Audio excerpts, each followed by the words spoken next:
Good morning, everyone. I'm that dude over there, and there is something I need to get off my chest. I have never seen Helluva Boss before. Don't get me wrong, I have heard of it before. I don't completely live under a rock. But at first, I never was really interested in it. It could have been a lot of things. The initial glance of the art style, the idea behind the show, fan art surrounding the dog. It was all just meh to me. I just kind of assumed that it wasn't for me and was fine with that. But as it grew, it kind of became hard to ignore. I was able to recognize characters like Luna from clickbait thumbnails, and there was something about Blitz's design that was intriguing and annoying to me at the same time. But here's the thing, I was genuinely afraid to get into the show. By the time I could be interested in checking it out, its reputation kind of spoke for itself.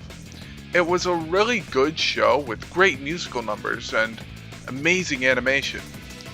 I was afraid I was gonna dislike it somehow, and have to live with that, as the show's popularity grew. I mean, it's not like this fear wasn't justified, with other reviews talking about major flaws with the show, or how character relationships didn't work.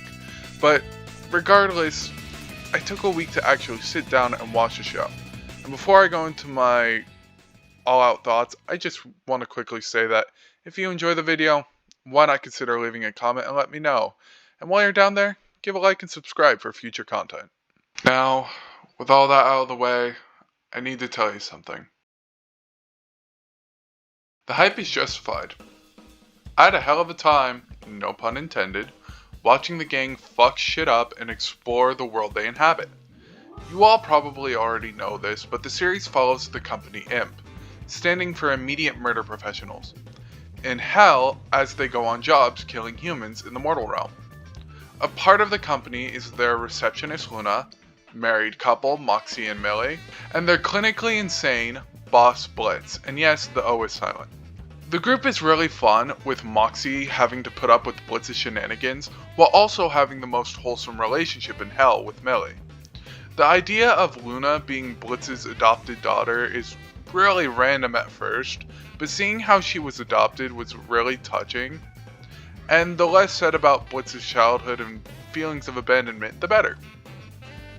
I really enjoyed the show, as it was over the top in presentation and incredibly funny. I was really caught off guard when I found out that the same person voicing Moxie also happens to play Zim from Invader Zim. In fact, I was surprised at the casting in general. I mean, a lot of the VAs I was able to notice from other stuff, but I will say the idea of Billy from Grim Adventures also sharing the voice with Moxie is going to haunt me forever. I can't say anything about the animation that hasn't been said by others in general. It's fluid, stylized, and above all else, it looks like it could actually belong on a network, next to a show on Adult Swim. And I mean that in the sincerest way possible, since your competition there is Smiling Friends and Family Guy. And while I won't dunk on Smiling Friends because the show is absolutely hilarious, Family Guy is just plain and boring to look at. I think that the song numbers in the show are kind of a mixed bag. On one hand, I won't criticize the people who perform the songs because, again, the vocal talent is insane, and getting Kesha to voice a character is an insane privilege to have. But that also being said, Cotton Candy was annoying as all hell to listen to, and same goes for Vacay, Bonetown, and Chaz Time.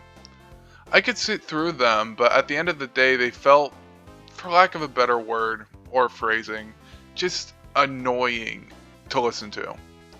The songs like House of Osmodeus or any song that Stolas sings are fucking phenomenal, dude.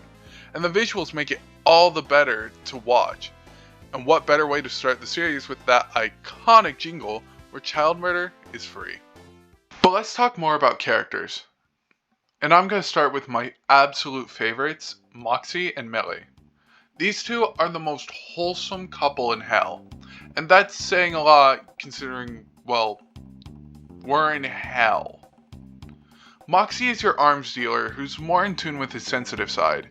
He's a smartass like Blitz, but is one of the most responsible among the group, at least in my opinion.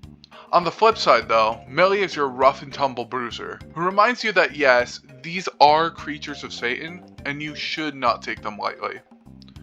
When these two are on screen, I just melt from the sheer love and support that these two have for each other.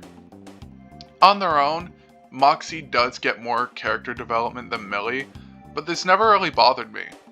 I understand that developed characters get a lot more love due to their three-dimensional characterization, but I also love simple characters. Not everyone has to be a Zuko from Avatar or a Weiss from Ruby. Sometimes you need an early season Nora to be strong and kill stuff, or an Appa to be an overall heart of the group without saying anything. Oh, I also like how the show doesn't use typical romance tropes of having the two get into petty squabbles to show their love, or, making their love so apparent that it's toxic to it's toxic to the story. Meanwhile, on the opposite end, Blitz is just a wild card in all senses of the term. He's a wacky, zany, supportive boss and father, while also being a cold killer with attachment issues. He's a character that radiates personality and keeps the viewer engaged. For a lack of a better way to phrase it, it's like if you took SpongeBob and made him into an assassin. But I will say Blitz's fear of being alone is handled really well. I like how this fear recontextualizes his actions in previous episodes. But I also want to acknowledge that the writing of the show sometimes makes it hard to get a good read on the guy, almost in a sense of being able to understand what he's doing, but not always why. And then there's Luna. I mean, she's okay, I guess. I don't understand. I understand that people are crazy about her, but I just don't see it. Luna's kind of like your awkward teen who woke up and chose violence. She's to herself and treats everyone like a threat unless they capture her attention or are Blitz at the end of Queen Bee. All this to say that I have nothing to say about her since she doesn't feel much else like the abandoned mean girl. And while yes, I do appreciate the simple character every now and again, I feel like the hype for Luna isn't justified. But I can't talk about characters without bringing up Stolas, alright? I feel like this guy is very underappreciated. I mean, at first, I thought he was going to be the annoying side character who was constantly chasing the main character's ass. But as the episodes went on, I began to really sympathize with the hand he's been dealt with. The man loves his daughter, but is stuck in a constant battle with his wife, who belittles him whenever she gets the chance, and a toxic lover who uses him for his grimoire. I was so happy when he finally stood up for himself and stopped letting Stella get under his skin. Granted, just like Blitz, I won't deny there are some moments where this can get a little muddy with the writing, but overall, I think Stolas is a good character. He really grew on me, and I really hope that by the end, he gets some kind of happy ending. But, part of me also wonders if this character is going to be the kind of character who gets a tragic ending and will die unfulfilled. Something to that degree. I don't think it'll happen, but at the same time, I just have to throw it out there. And before we wrap up, I just wanted to talk about specific episodes that really made me appreciate the series as a whole, and be prepared, there are quite a few. Probably could have just listed the entire show to be honest, but going in order, Lululand. The episode was the first to make me change my view on Stolas, and it's thanks to Octavia. Their conversation at the end really hit right about the complex issue that Stolas is in. Meanwhile, the imps find themselves relishing a day in Lululand, with Blitz having a tough time. Aussies. Truly the epitome of drama. I love that despite being belittled on stage by Osmodeus and his robot companion, Moxie is still able to continue singing about his one true love, Millie. It's incredibly cute and wholesome, and then in the background you also have Blitz, who has to relive all the horrible shit in his life with Stolas and his former lovers, and mistakes. It's a real good watch. The circus. Seeing Stolas' life through his eyes goes from cute to heartbreaking when you realize all the shit he's been put through. The only good person in his life is again using him for his status and what he has. By the end, you can really feel the release of pressure that's been building up in Stolas. X's and O's. Considering how much I brought up Eminem, it's no surprise why this episode is a favorite of mine. And finally, Unhappy Campers. It was nice having Moxie support Millie for a change, and I'm glad this episode allowed Millie to do her own thing outside of, be strong and kill stuff. Oh, and not too bad for your first solo mission. Really, sir? No, not really. You're a fucking disgrace. cracks me up all the time. But yeah, Helluva Boss is good. Big shock.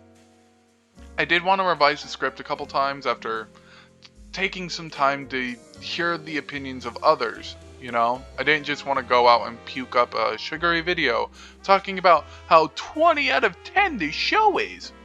Sure, I still enjoyed it, and I think I did a good enough job showing it, but I wanted to hear about the pros and the cons before making this video. But that being said, Helluva Boss really does make you forget just how indie the show is. It was able to conduct a well-animated and generally funny and touching series. It's almost enough to make you forget about, you know, how hell works or what happens if these guys die. I mean, you know, these are some important questions, but I'm not gonna delve into it. I'm glad I went on this journey now, since there's been a pool of episodes that have been built up. I didn't have to wait years between releases. But now I'm in the same camp as all of you, desperately waiting to see the continuation of this great idea. Who knows, maybe I'll check out Hazbin Hotel before the show drops. But that'll be on my own times. So, till next time, stay safe out there.